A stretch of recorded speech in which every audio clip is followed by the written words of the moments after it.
เขียนใส่ใจฉันผ่านคืนวันก็ยังฟังตรึงเสมอสิ่งมืดชัดขึ้นทุกวัน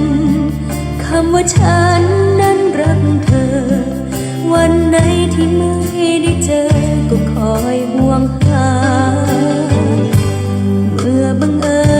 ญเห็นเธอควงใครอีกคนใจเคยสุกล้นก็ปนเปื้อนด้วยน้ำตา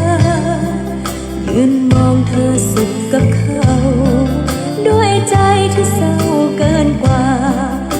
จะลืมภาพเจ็บติดตาแค่เดินจากไปคำว่ารักที่เธอเขียนลงใจฉันต้องใช้กี่ล้านหยดน้ำตาลบจึงจะหาย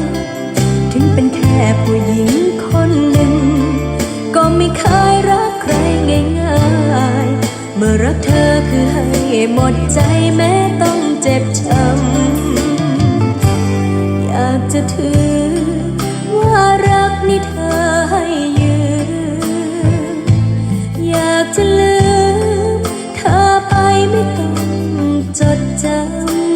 ำแต่ก็อยากจะลืมได้ลงใจยังคงร้องครวญเช้าค่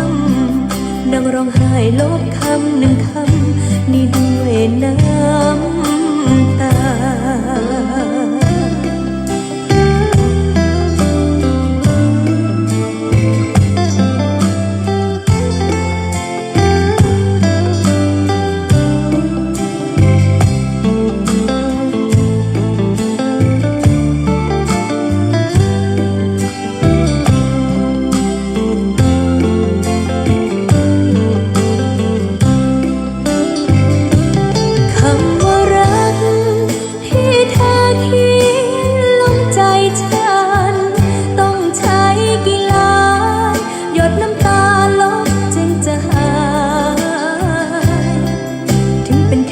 ผู้หญิงคนหนึ่ง